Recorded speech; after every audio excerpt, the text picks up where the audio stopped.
self-reliance and economic self-sufficiency rather than connection to the global economy were a mantra for more than 4 decades after independence. And there were real doubts as to whether India should be more integrated with the world. And whereas today in Singapore, most people associate capitalism with freedom, our nationalist leaders associated capitalism with slavery, because the British East India Company had come to trade and stayed on to rule. And so the suspicion very much was that any foreigner with a briefcase was the thin end of a neo-imperial wedge. Yes, they say they want to invest and trade, but what they really want to do is rule you. That's what we learned from the East India Company. So the protectionist barriers went up, self-reliance, as I said, became the mantra, and instead of integrating India into the global capitalist system, as only a handful of post-colonial countries like Singapore did and took on the courage to do, India and India's leaders were convinced that the political independence they had fought so long and hard for could only be guaranteed by economic independence. And the result was that we spent the first 45 years really after independence with bureaucrats rather than businessmen on the commanding heights of the Indian economy, wasting, perhaps some would say, or at least with the best of intentions, spending the first 4.5 decades in trying to regulate stagnation, subsidize unproductivity, and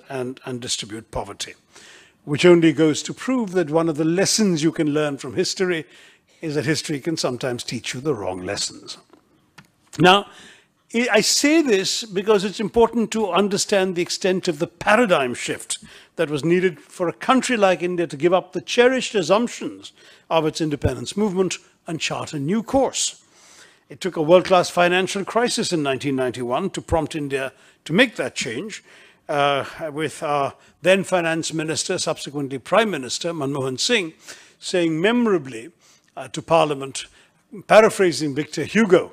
that no power on earth can stop an idea whose time has come. And that idea was the liberalization of the Indian economy. And while in the 25 years since his speech, we've had governments of every conceivable political stripe in India, from the BJP to a government in which the Communist Party of India was a participant, despite that, nobody has reversed the economic liberalization policies announced by Manmohan Singh in 1991. In fact, the space for integration into the globalized system has only grown. So today, to be a young person in the equivalent, there is no equivalent of the LKY school, but of the wannabe LKY schools in India, it can mean for a young person waking up to an alarm clock made in Taiwan perhaps, or China maybe, downing a cup of tea from leaves first planted by the British,